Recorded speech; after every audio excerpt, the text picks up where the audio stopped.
고린도전서 15장 1절에서 11절 다 같이 함께 읽겠습니다.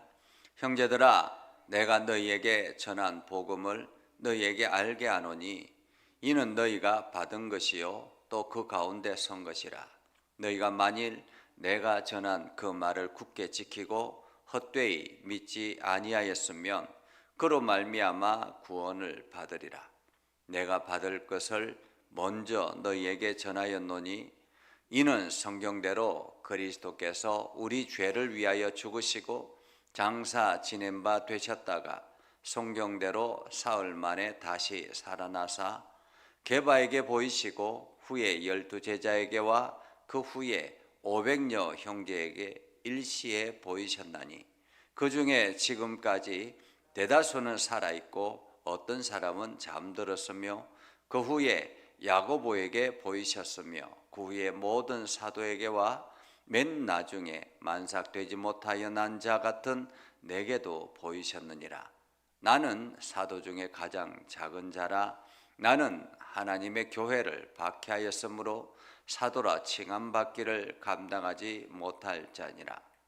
그러나 내가 나 된 것은 하나님의 은혜로 된 것이니 내게 주신 그 은혜가 헛되지 아니하여 내가 모든 사도보다 더 많이 수고하였으나 내가 한 것이 아니요 오직 나와 함께 하신 하나님의 은혜로라. 그러므로 나나 그들이나 이같이 전파하매 너희도 이같이 믿었느니라. 아멘. 오늘도 하나님의 은혜가 여러분의 삶 가운데 가득하기를 바랍니다. 오늘도 여러분들이 하나님의 능력을 통해서 그리스도의 사랑을 경험하며 나아가는 복된 삶 되기를 주님의 이름으로 축복합니다. 우리가 어제 말씀을 통해서 사도 바울이 전하는 말씀을 통해서 교회는 어떠해야 되는가 하는 것을 분명하게 말씀을 들었습니다. 교회는 질서가 있어야 된다라는 거죠. 질서가 있어야 된다. 그래서 그 질서는 교회의 덕을 세우기 위해서 주어지는 것이다. 고린도 교회에 다양한 은사를 받은 사람들이 있었습니다. 방언의 은사를 받고 치유의 은사를 받고 또 통역의 은사를 받고 그리고 예언의 은사를 받고 이외에도 수많은 은사들을 받은 사람들이 가득 찼습니다. 그들이 날마다 교회에 와서 서로를 자기 자신을 드러내기에 급급한 그러한 상황 속에서 하나님께서 사도 바울을 통해서 전하는 말씀은 교회는 질서가 있어야 된다라는 것입니다. 한 사람이 이야기하면 다른 사람들은 기다릴 줄 알아야 되고 또 한 사람이 은사를 드러내면 다른 사람들은 그것을 귀 기울여 들을 줄 알아야 된다라는 거죠. 자기의 이야기만 자기의 주장만 내세우면 교회는 쑥대밭이 된다라는 것입니다. 그러면서 각자의 위치가 있고 각자의 질서에 따라서 그 은사를 활용하는 것이 좋다 이렇게 말하죠. 자, 그러면서 오늘 사도 바울은 자기가 이렇게 하는 이유는 무엇인가 하는 것을 분명하게 이야기를 합니다. 오늘 1절에 보면 이렇게 말합니다. 형제들아, 내가 너희에게 전한 복음을 너희에게 알게 하노니. 오늘 지금 고린도 전서를 쓰면서 이 고린도 교회에 보내는 이 편지를 통해서 복음을 너희에게 전하여 알게 하는 것은 이는 너희가 받은 것이요 또 그 가운데 선 것이라. 그러면서 만일 내가 전한 그 말을 굳게 지키고 헛되이 믿지 아니하면 그로 말미암아 구원을 받으리라. 오늘 사도 바울이 전한 그 복음의 내용을 이들이 굳게 믿고 굳게 지키며 그리고 그 복음의 말씀 따라 살아가는 것, 그것이 바로 오늘 사도 바울이 고린도 교회에 보내는 편지의 내용입니다. 복음의 내용은 분명하죠. 예수 그리스도의 말씀입니다. 오늘 이렇게 말하죠. 내가 받은 것을 먼저 너희에게 전하노니. 이것은 받은 것이라고 말합니다. 사도 바울이 받은 것이다. 자기가 깨달은 것이 아니고 자기가 알아낸 것이 아니고 자기가 배워서 된 것도 아니고 오로지 그리스도로부터 받은 것이다 라는 것입니다. 오늘 사도 바울이 고린도 교회에 보내는 편지 중에 이 모든 것, 이 복음의 내용은 그리스도로부터 받은 것이다. 그것은 무엇이냐면 성경대로 그리스도께서 우리 죄를 위하여 죽으시고 예수 그리스도가 성경대로 죽으셨다라는 것입니다. 무엇을 위해서? 우리 죄를 위하여 죽으셨다라는 것입니다. 이것은 성경대로, 한마디로 하나님께서 미리 예고하신 대로라는 말입니다. 구약의 말씀대로라는 거죠. 예수 그리스도의 죽으심은 단지 그냥 이 종교 지도자들에 의해서 죽은 것이 아니라 이미 하나님께서 구약에 말씀하신 것처럼 수많은 예언의 말씀대로 예수 그리스도께서 죽으셨다라는 것입니다. 그것은 준비된 것이다라는 것이죠. 하나님의 준비된 일이다. 그리고 장사 지낸 바 되었다가 성경대로 사흘 만에 다시 살아나사 예수 그리스도의 부활도 사흘 만에 다시 살아날 것이다라는 것도 이미 선지자를 통해서 말씀하시고 구약의 말씀을 통해서 언연중에 기록되어 있는 그 말씀이었다라는 거죠. 자, 그렇게 성경대로 사흘 만에 다시 살아나셔서 게바에게 보이시고, 여기서 게바는 베드로를 말하죠. 그리고 12 제자에게 보이시고 500여 형제에게 일시에 보이셨다라고 말합니다. 사실 우리가 사도행전이나 누가복음이나 이렇게 보면 이게 부활을 경험한 사람들의 이야기가 나오잖아요. 그런데 오늘 이 사도 바울은 이게 직접적으로 경험한 사람이 아니라, 그들을 직접적으로 본 것이 아니라, 그때 제자들의 무리 속에 있었던 사람이 아니라 사도 바울은 예수를 박해하는 위치에 서 있는 사람이었습니다. 그러니까 이때 당시에 부활하신 그때에는 아웃사이드에 있는 사람이었죠.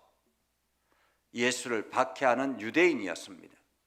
그런데도 불구하고 그때 이미 많은 사람들이 예수 그리스도의 부활을 경험했다, 보았다라는 것을 이게 수많은 소문을 듣고 알게 된 사실이라는 것입니다. 이미 그렇게 예수 그리스도의 예수님이 부활하셨다라는 이 사실을 많은 그 주변의 사회 속에 이미 많이 알려져 있는 사실이었다라는 거죠. 그렇기 때문에 사도 바울도 그것을 알고 있는 것이죠. 500여 형제에게 일시에 보이셨고, 대다수, 그 중에 지금은 대다수 살아있고 어떤 사람은 잠들었고, 그 후에 야고보에게 보이셨으며, 이 야고보는 예수님의 동생 야고보를 말합니다. 예수님의 동생 야고보는 예수님이 살아계셨을 때는 예수를 부정한 사람이었습니다. 그 예수님이 하나님의 아들이라는 사실을 그는 믿지 않았던 사람입니다. 그런데 이 야고보가 부활하신 예수님을 만나고 난 다음에 완전히 변화가 됐죠. 그리고는 예루살렘 교회의 수장이 되잖아요. 그 후에 모든 사도에게와 그리고 맨 나중에 만삭되지 못하여 난 자 같은 내게도, 만삭되지 못하여 난 자 같은 자기 자신, 만삭되지 못했다라는 것은 살아날 수 있을까 없을까?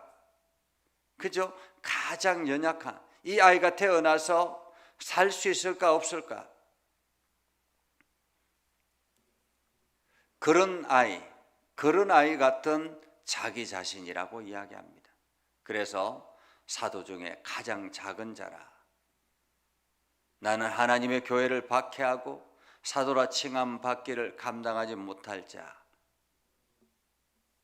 그렇게 핍박하는 자, 감당하지 못할 자였는데, 그러나 내가 나 된 것은, 지금 내가 이렇게 된 것은 이라고 말합니다. 지금 내가 이렇게 된 것은, 지금 내가 이렇게 전 세계를 돌아다니며 복음을 전하고 이제 복음을 전하는 이유는 하나님의 은혜로 된 것이니 라는 거죠. 하나님의 은혜로 된 것이니. 이 땅에 있는 모든 그리스도인들은 바로 사도 바울과 같은 사람들입니다. 우리는 하나님의 은혜로 된 사람들입니다. 하나님의 은혜가 아니면 우리가 어떻게 예수 그리스도의 부활을 믿을 수 있겠습니까? 하나님의 은혜가 아니면 우리가 어떻게 하나님의 살아계심을 믿을 수 있겠습니까? 지금도 수많은 사람들이 하나님의 살아계심을 부정하고 하나님의 이름을 욕되게 살아가는 사람들이 얼마나 많이 있습니까? 대다수의 사람들이 그렇게 하나님을 모르며 살아가는데 우리 마음속에 하나님이 살아계시다라는 것이 믿어진다라는 것이 하나님의 은혜지요. 그렇지 않습니까? 여러분이 하나님의 은혜를, 하나님이 살아계시다라는 것을 믿어지고, 그리고 그 하나님께서 당신의 아들 예수 그리스도를 이 땅에 보내시며 그 아들 독생자 예수 그리스도가 바로 하나님이다라는 것도 믿어진다라는 것이 하나님의 은혜인 거죠. 그리고 지금도 여전히 내 안에서 성령 하나님께서 역사하셔서 그 하나님의 은혜를 경험하고 그 하나님의 말씀에 순종하고 하나님의 뜻을 발견하고 그 길을 향해 걸어갈 수 있게 된 것, 이것은 하나님의 은혜인 것입니다. 하나님의 은혜가 아니면 이 음성을 어떻게 들을 수 있겠습니까? 여러분이 성령의 음성을 어떻게 들을 수 있겠는가라는 거죠. 오늘 우리가 하나님을 믿게 되고 오늘 교회의 장로가 되고 교회의 권사가 되고 교회의 목회자가 되고 이 모든 것은 하나님의 은혜인 것입니다. 내가 잘나서, 내가 뛰어나서, 내가 대단해서가 아닌 거죠. 내게 주신 그 은혜가 헛되지 아니하여 라고 말합니다. 오늘 사도 바울은 내게 주신 그 은혜, 하나님께서 나에게 주신 그 은혜, 이 은혜를 헛되지 않게 하기 위해서 지금 열심히 달려가고 있다라고 말합니다. 그 은혜가 헛되지 아니하여 내가 모든 사도보다 더 많이 수고하고 더 많이 애를 쓰고 더 열심히 전심전력하고, 그런데 이것은 내가 한 것이 아니라 내 안에 계신 하나님이 함께 하신 것이다. 오늘 우리가 그리스도의 일을 감당하고 오늘도 그리스도의 말씀 따라 순종하고 오늘도 우리가 그리스도인들을 섬기고 하나님 세상에 나아가 주의 복음을 전하고 열심히 복음을 전하고 달려가는 이유는 무엇이냐면 헛되지 않게, 하나님의 은혜가 헛되지 않도록 하기 위해서라는 거죠. 하나님의 은혜가 헛되지 아니하도록. 그래서 오늘도 우리는 이 말씀으로 살아가는 것입니다. 그러므로 나나 그들이나 이같이 전파하매 너희도 이같이 믿었느니라. 오늘 여러분들의 입술을 통해서 끊임없이 하나님의 은혜가 전파되어질 때 그 말씀을 듣는 사람들이 믿음으로 고백하게 되면 그들도 동일하게, 우리와 동일하게 하나님의 은혜를 경험하게 되는 것입니다. 그래서 우리가 복음을 전할 때 그냥 내 지식으로 전하는 것이 아니라 하나님의 은혜가 그들에게 임하기를 기도해야 된다는 것입니다. 하나님의 은혜가 그들 속에 임하여서 그들이 하나님의 은혜를 경험하고 그들이 믿음의 고백을 할 수 있도록 기도하는 것이 중요한 것입니다. 그래서 내가 전도할 대상을 향해서 기도하고 내가 만날 사람을 향해서 기도하고 이렇게 기도하며 나아가는 것입니다.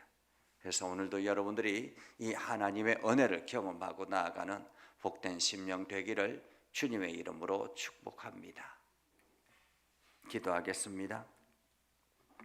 살아계신 아버지 하나님, 오늘도 우리를 두시고 하나님의 은혜를 부어주시고 우리가 믿음의 고백을 하며 우리도 사도 바울처럼 복음을 향하여 달려가게 해주심을 감사합니다. 아버지 하나님, 우리를 통해서 복음이 세상의 곳곳에 뻗어가게 하시고 그리스도의 사랑이 온 땅에 증거되어지는 놀라운 은혜를 경험하게 하여 주시옵소서.